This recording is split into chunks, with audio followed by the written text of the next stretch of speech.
Welcome back, everyone. Today I'm going to talk a little bit about doing less and making this video to really speak to people who are burnt out, who find that their mind is constantly pulling them into hyperproductivity, constantly telling them that rest is laziness, that doing more, being more efficient is a good way of being in the world. I'm trying to really sort of tap into that collective, because it's a collective that I myself perhaps have been in many times in my life. And I really want to sort of encourage people towards more consciousness in the way they work, and more consciousness in how they feel in their bodies, and trying to prevent people from dissociating from their bodies, dissociating from the cues that tell them that enough is enough. You know, you're reaching this point, a creative block, a brick wall, which is really telling you that you need to do something different. Many of us, we just push through these sort of creative blocks with caffeine and stimulation, and because we feel that our value as human beings is defined by our output, is defined by doing stuff, by consuming information, reading books, studying relentlessly, trying to fill our heads with just so much information so that we can work more effectively, so that we can be aware and knowledgeable of everything in reality that's going on. We fear being stupid or uninformed. We fear being unproductive because I suppose it is sort of the mythos, the competitive mythos of our capitalist society that really fills people with this deep sense of insecurity. This insecurity with regards to who they are and what they're doing, and this fear of falling behind. And so we work and we work, we drink coffee to work more. But regardless of how much we work, it is never really appreciated as enough. Many people, even when they are not working, when they are quote unquote resting in their leisure time, they are thinking about work, because work has sort of infiltrated their mind like this sort of parasite, and it becomes all of who they are.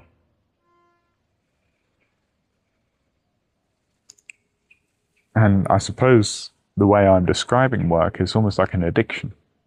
It's a socially sanctioned addiction, of course.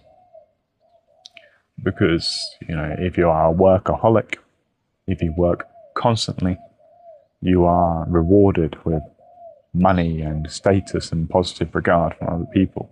Even if your life internally is sort of crumbling and you have no real support systems, no real relationships, no real existence outside of work.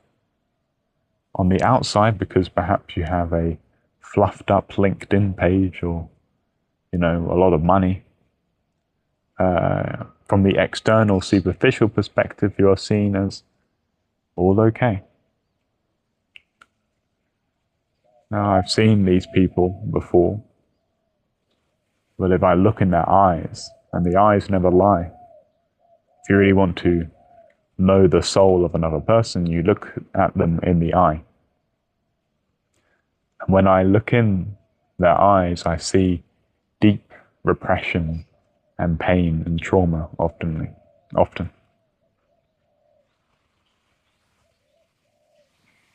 I see them in a state of suffocation. They are often suffocated by their own thoughts and their own insecurities and their own anxieties. They do not relate to work in this sort of noble and meaningful kind of way. They see it as something they just have to do. They have to get this done. And then once they get that thing done, there'll be 10 different other things to do. And a to-do list constantly circles in their head. And if you relate to the world in this way, with this background sort of task list, which is always there at the back of your mind, you're always thinking of all the things that you need to do, and you are never still. You never allow yourself to rest. Even when you are resting these things, you're circling and circling and circling.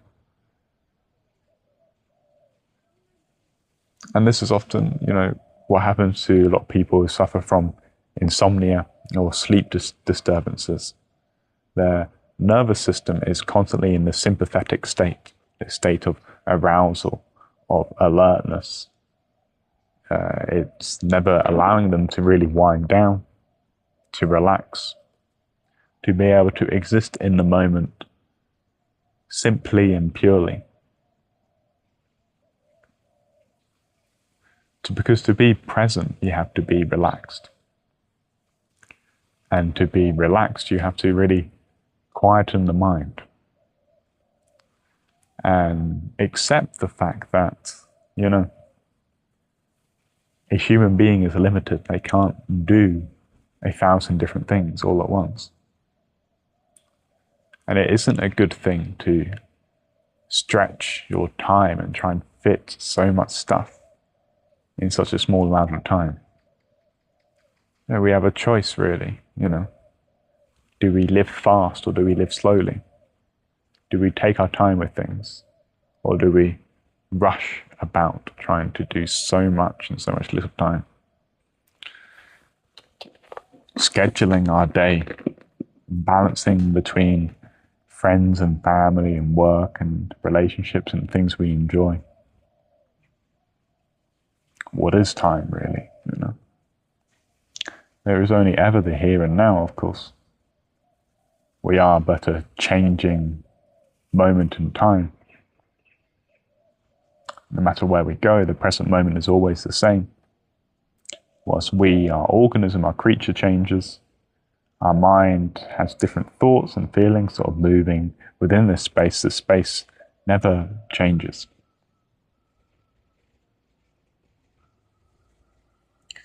I do feel as though like someone who is addicted to productivity, they relate to the world like this. They're on this treadmill of sorts. And they're constantly increasing the speed of the treadmill, running faster and faster and faster, chasing a kind of carrot that is just dangling in front of them. But they never reach the carrot. What the carrot represents is a sense of contentment in the moment. We all want to reach this sort of state of fulfillment, of completion, of being okay with what is. But the illusion, of course, is believing that this is the state to be reached, and we have to attain this, that we do not already have it. What realization means is the recognition and the deep embodiment of the fact that there is nowhere for you to go. There is no escape, perhaps, you can frame it that way, from the moment. But likewise, there is nothing you have to do in order to feel complete. You can feel complete and whole even when you are in the worst of circumstances, even when you're in pain, even if you're dying, you can still feel complete. Because you have to deeply understand that no matter how tortured you are, no matter what thoughts you have about oneself,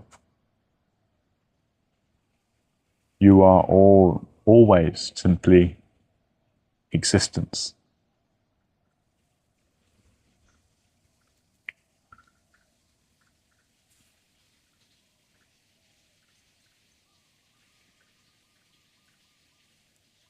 Now, someone who works constantly or anyone who's addicted to anything, they do not believe, nor do they feel as though they're complete.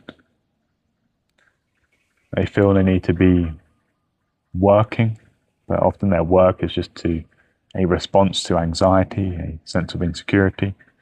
The addict chases the drug because they want to feel the completion, the fulfillment, the wholeness that the drug provides. They are chasing the same thing but looking in the wrong direction.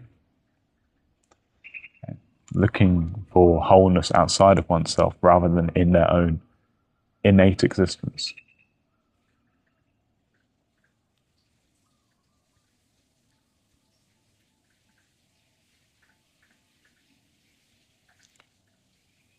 And now, when we do find a deep sense of completion internally, this doesn't mean that we stop working. This doesn't mean that we stop doing anything. Rather, it means that we do things, we work from the energy of completion, from the energy of wholeness, rather than from the energy of lack. Our mental attitude changes and shifts, and we suffer much less as a result. We will always suffer, but we will not inflict needless suffering upon ourselves by thinking that, we need to do this thing, or this thing is bad, or all these judgments and expectations about the world. The only choice that we have is to open up to what is here and now. Do you open up to it, or do you resist it?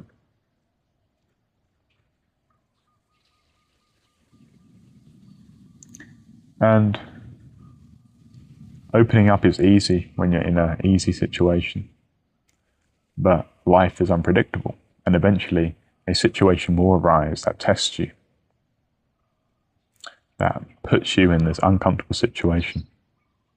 And then you have to learn, how do I stabilize? How do I find and hold and retain the center, even when the world around me is chaotic, even when I do not know what is going to happen?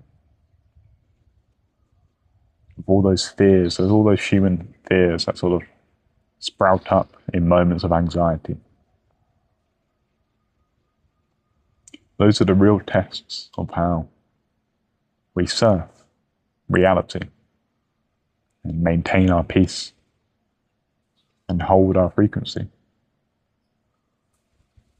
But yeah, I'll leave that at that. But it's been useful and insightful, and I'll see everyone, or you'll see me next time. Adios.